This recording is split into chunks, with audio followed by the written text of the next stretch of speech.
the Albino Foundation for finding us worthy to be part of this roundtable engagement on political participation of persons with disabilities in Nigeria.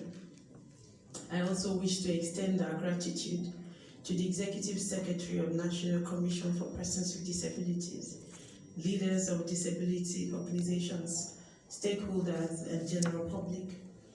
I feel the need to render an account of the committee's stewardship since its establishment on the 3rd of December 2020.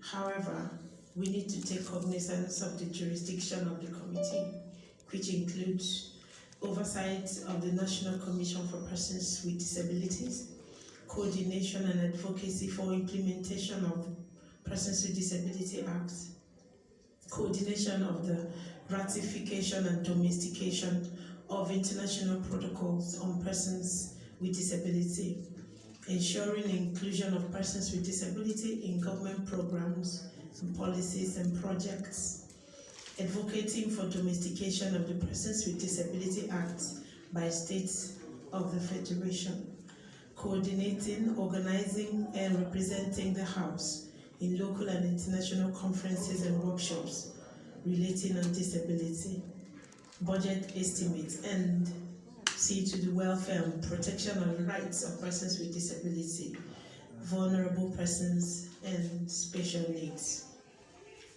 The committee within this time frame has embarked on the following. We have moved a motion on the floor of the House to call on the relevant agency of government to review the National Building Code so that it will guarantee accessibility for persons with disabilities to public buildings and places.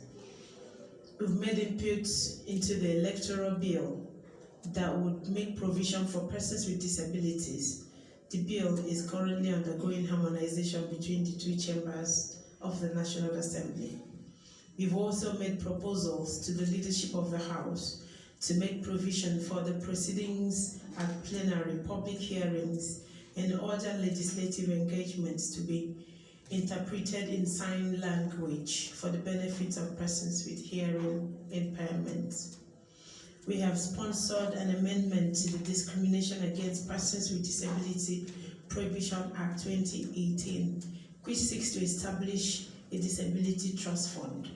The Disability Trust Fund will aid the full integration of persons with disabilities into the society through the provision for their education, healthcare, social and economic, as well as civil rights. This bill is currently awaiting second reading on the floor of the House. We have held an investigative hearing on Tuesday, the 22nd of June 2021 at the conference room 028 New Building, House of Representatives, on the need to investigate the alleged violation of the Discrimination Against Persons with Disability Prohibition Act by the Federal Airports Authority of Nigeria and private airline operators. The committee held several follow-up meetings with petitioners and the airline and airport authorities. We intend to still hold a final engagement on the matter, wherein all the petitioners will be present with the airline operators so that we can conclude and send our report to the House. We have held engagements with select ministries, departments, agencies of government on compliance with provisions of the Disability Act. The Act mandated the inclusion of persons with disability in the programs and projects of government. We have also led an advocacy visit and letter to the Budget Office of the Federation, mandating them to send a circular to MDAs for the inclusion of disability-related projects and programs in their 2022 budget proposals so that disability inclusive, responsive budgeting will take effect with the 2022 budget proposals and outlook. We have addressed the Nigerian Governors Forum on the need for the domestication of the Discrimination Against Persons with Disabilities Prohibition Act in all the states. We have also sent letters to the Conference of Speakers, Nigerian speakers, to intimate them on the need for the quick passage of the Disability Act so that the governors will assent to them speedily. We have participated at the retreat with legislators, members of the Disability Committee on Disability Inclusion, which was organized by Site Savers with support from UK Aid between the 7th to the 10th of September 2021. That event took place at Protea Hotel, Owerri, Imo State. In order for our committee to excel in the performance of its duties and mandates, we understand the compelling need to deepen our interaction and collaboration with you and leaders of organizations of persons with disabilities in order to further advance the need to address the plight and the agitations of the communities of persons with disabilities. Considering your wealth of experience, we hereby solicit your support towards achieving the full integration of persons with disabilities into society through adequate provision for their education, their healthcare, socioeconomic and civil rights. We will continue to count on your technical support by making input in legislations and organizing engagements of this nature for a better understanding. This will enable us to discharge our responsibilities and obligations to the disability community in the best way possible. I'd also like to touch on a few other details that the committee is involved in to let us deepen our knowledge of the involvement of the committee. The disability inclusion into political activities and offices, which is a bill which is standing in the House of Representatives, co-sponsored by the Speaker House of Representatives and myself. And that bill is already past the second reading, as it were. When we talk about political inclusion of persons with disabilities into political space, we are not just talking about involving persons with disability in political campaigns. We mean taking cognizance of the mandate by this bill when it becomes an act for every governor or president to give a quota for appointments into such offices for persons with disability, so that that quota is sacrosanct and it becomes a violation if it is not complied with. And such integration would also include an appeal and advocacy to the Independent National Electoral Commission, INEC, to make it mandatory for political parties existing or those seeking to be registered to be mandated to have a quota or to give a place for persons with disabilities in their electoral processes, such as not just giving them a reduction in the prices of nomination forms, which will also lead advocacy to political parties. What is being done to increase or improve gender equality should also be done to include disability inclusion. But INEC should go a step further to ensure that political parties would have in their political party structure, from the ward to the local government and national, a position that is reserved for persons with disability.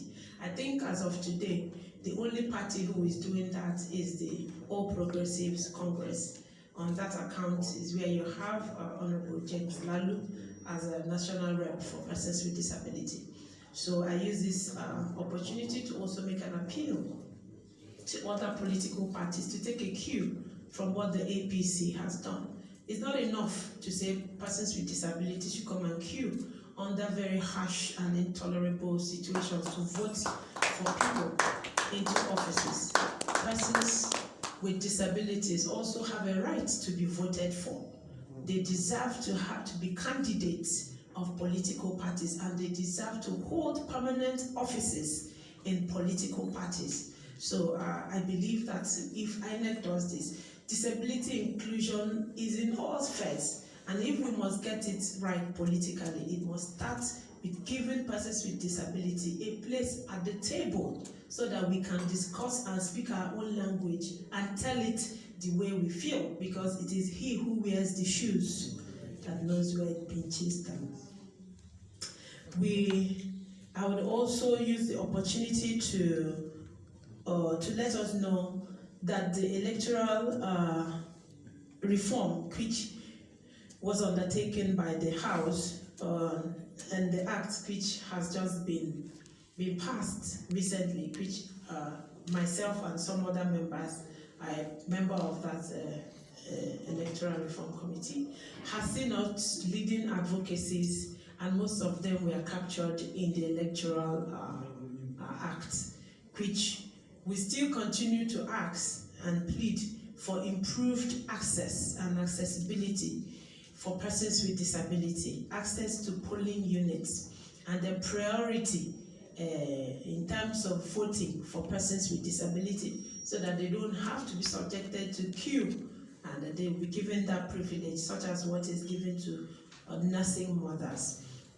I think in that act is also making and I think it has mandated INEC to provide Braille ballot boxes with Braille, so that persons with visual impairment can vote, and then to also provide some assistive devices such as reading glasses, magnifying glasses for and hats for persons with albinism, and then a few other things that were there. I was in that committee meeting, I was at the retreat, and we made sure that a lot of those came into it. So these and a lot more are part of what this committee has been doing. And like I said, this has become born out of the desire and mandate handed over to me by the Speaker of the House of Representatives, whom I would like us to put in our prayers every day for the love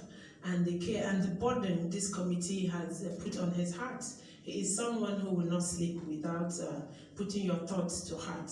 I'd like to use this opportunity to appreciate the Speaker, House of Representatives, Right Honorable Femi Gbajabiamila, and thank him once more for considering to constitute this House, which is the first of its kind, and enabling us, giving us the right environment to function and work for the good of the Nigerian people. Also using this opportunity to let the general public know that the Disability Act has been enforced and is now effective, and it's now a violation when people begin to do government programs, projects, palliatives of any kind.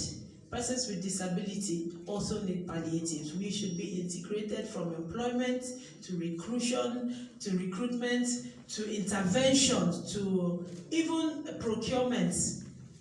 Everything that government does that empowers an individual or a society, disability community is entitled to it. And the law mandates that we should be allocated not less than 5%. We have also put up an amendment to the Federal Character Act to make it mandatory for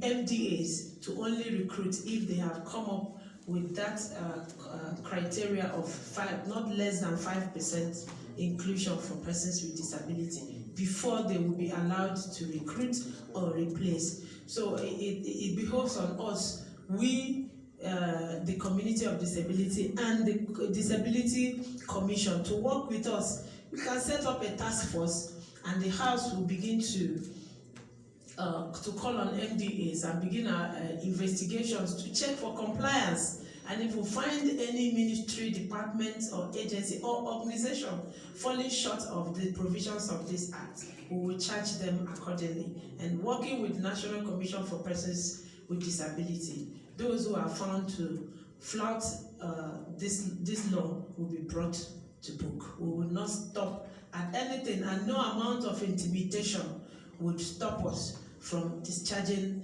this mandate.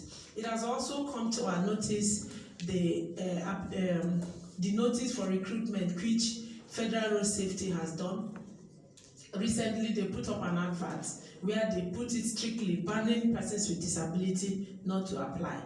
We feel that it is discriminatory, and the committee has invited them to come and explain to us the various sections of their act which precludes persons with disability from recruitment. And if any military or paramilitary agency is operating with their manual which excludes persons with disability from being recruited, then they will need to work with us to take waiver or get the act amended to give them waiver. But as it is right now, there is no exception to the rule as handed to us by the act. So on behalf of myself once again and my cooperating honorable members of the committee, I thank you, the Albino Foundation, I thank you, the commission, and every other person here wishing us a wonderful deliberation. Thank you very much.